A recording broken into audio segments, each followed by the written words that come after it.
Psalm 62 reads like this. I wait quietly before God, for my victory comes from him. He alone is my rock and my salvation, my fortress where I will never be shaken. So many enemies against one man, all of them trying to kill me. To them, I'm just a broken down wall or a tottering fence. They plan to topple me from my high position. They delight in telling lies about me. They praise me to my face, but curse me in their hearts. Let all that I am wait quietly before God, for my hope is in him. He alone is my rock and my salvation, my fortress where I will not be shaken. The chorus of the psalm, you read that before. My victory and honor come from God alone. He is my refuge, a rock where no enemy can reach me. Oh, my people, trust in him at all times. Pour out your heart to him, for God is our refuge. Common people are as worthless as a puff of wind, and the powerful are not what they appear to be. If you weigh them on the scales, together they are lighter than a breath of air. Don't make your living by extortion or put your hope in stealing. And if your wealth increases, don't make it the center of your life. God has spoken plainly, and I have heard it many times. Power, O God, belongs to you. Unfailing love, O Lord, is yours. Surely you repay all people according to what they have done. This is the word of the Lord. Thanks be to God. So what grounds your positivity? You were probably like me, right? During the pandemic, it was a little tough to keep your positive bearings going. And if you know me well, you know I'm pretty disciplined, bordering on OCD sometimes. And I try to keep my mind disciplined. I ran a half marathon during the pandemic to deal with stress. Which is an interesting way to deal with stress. We all deal with it differently, right? But around 9 p.m., many nights, I noticed that my head was spinning towards worry more than usual. My heart was sinking towards discouragement more than usual. I needed a more positive foundation. And Psalm 62 describes a positive outlook's insecure foundation as a broken down wall or a tottering fence in verse 3. And the psalmist gives two examples of insecure foundations, men and money. People are not a foundation of positivity, as he says in I'll read it out of our version that we just read. Verses 3 and 4, and then verse 9. So many enemies against one man, all of them trying to kill me. To them, I'm just a broken down wall or a tottering fence. They plan to topple me from my high position. They delight in telling lies about me. They praise me to my face, but curse me in their hearts. And then down to verse 9. Common people are as worthless as a puff of wind, and the powerful are not what they appear to be. If you weigh them on the scales, together they are lighter than a breath of air. In other words, people will do you wrong. So you can't put any stock in or any weight upon them. And we all put too much weight on our loved ones during the pandemic. I'm sure I know I did. By the way, did you hear about that Camden County valedictorian? Did you read about it? Or did you see even the YouTube video with 150,000 viewers just a few days afterwards? You can see as the valedictorian starts his speech, you can see the principal getting up behind and turning off the power and taking his mic from him. And he was startled, but he kept on without a mic, and the students were cheering. It was quite a dramatic thing. He ended up, as I told you, 150,000 plus views just a few days afterwards and appearing on NBC Philly News.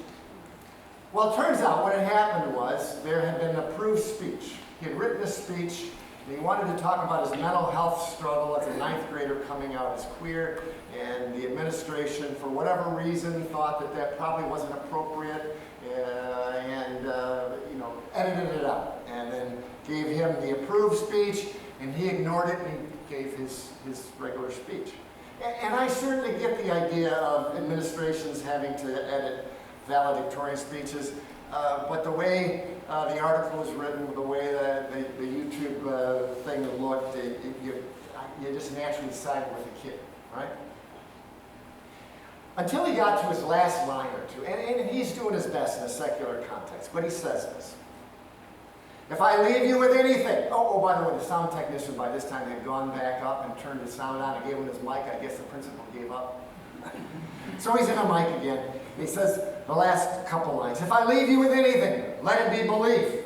I thought, wow, that sounds like a preacher. I was really keyed in. But of course, it's a secular context, right? So if I leave you with anything, let it be belief. Whether it be in your best friend, your child, or simply yourself. No, that's the best he can say, right? But if we think about it in the context of Psalm 62, that's a broken down wall and a tottering fence. Because even you let you down, just like I let me down all the time, right? We have these goals and we don't get close to them sometimes. Or the best people, and I have the best people surrounding me, they let me down sometimes. People alone are an insecure foundation for a positive life, as important as people and friends and family and yourself is. But the psalm goes further. It says not only is an insecure foundation for a powerfully positive life, men, it's also money. This is how it says it in verse 10.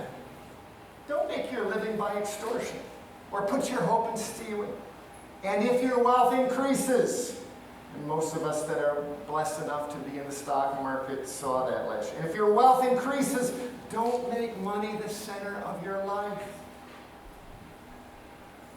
I've told you before about my favorite vice president in my Michigan church, Bob.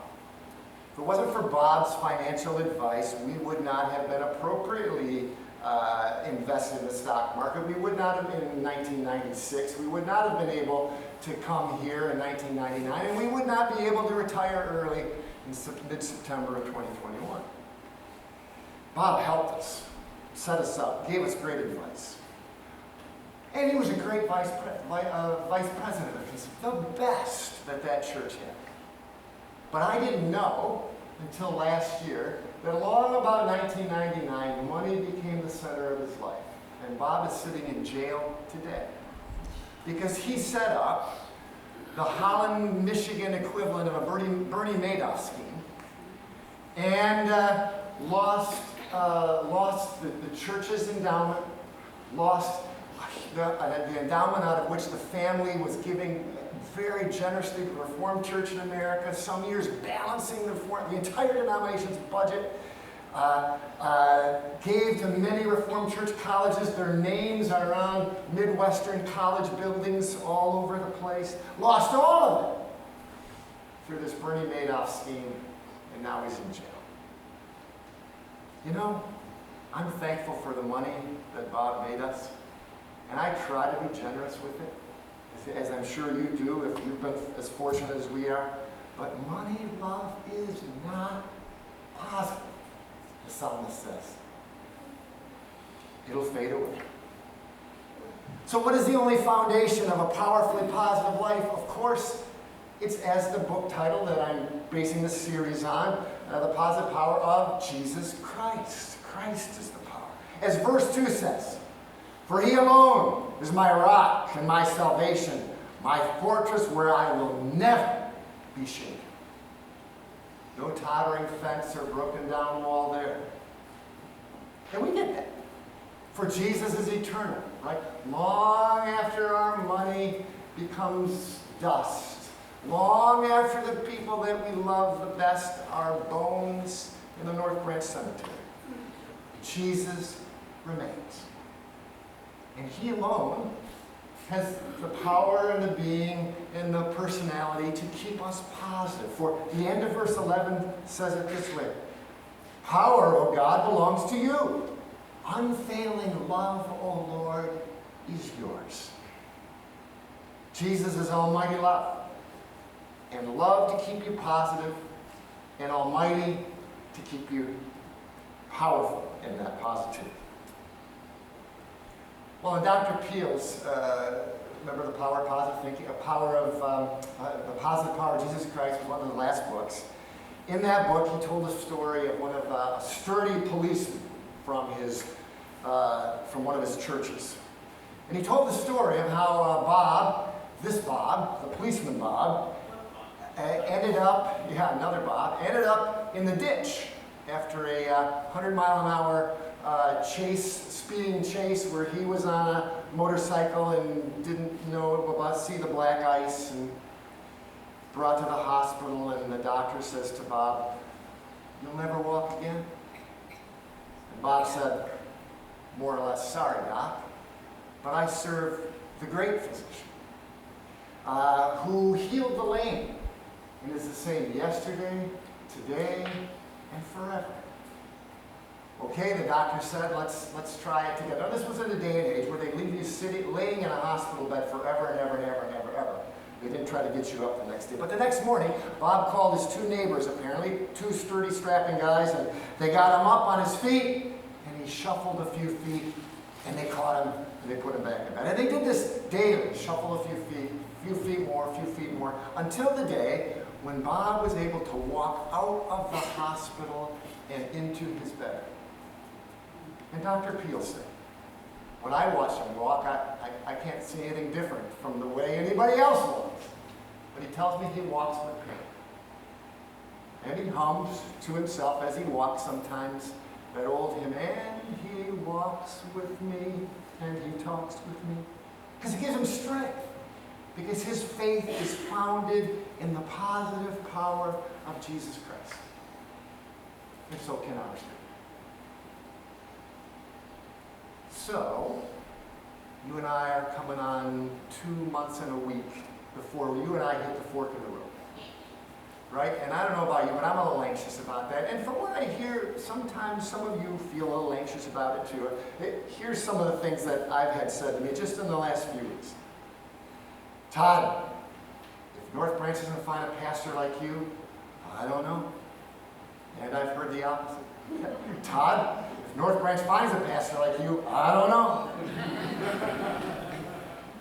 And here's what I'd say to all of us, right? My anxiety, your anxiety, change is change, right? Change is never easy. Here's what I'd say.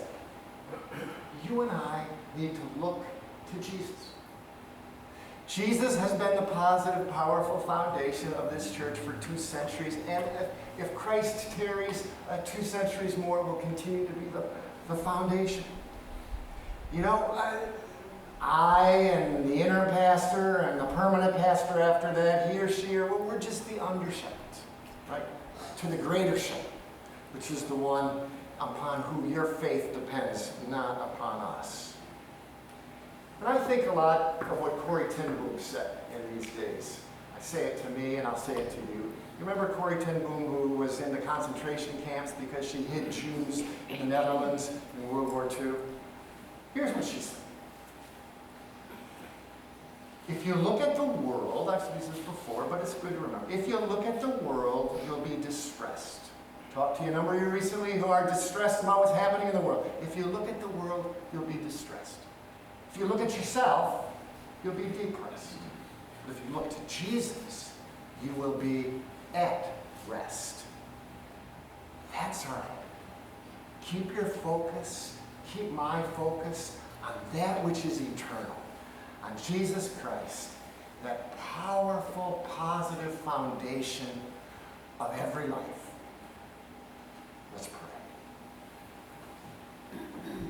And so, Jesus, we need you. You alone are our rock and our refuge. And we come to you again, and we confess that we've put our faith in humans, or we've put our faith in our investment portfolio, or whatever it's been. And again, we're reminded by your word that that's not where it is. It's in you. So we look to you. We trust you.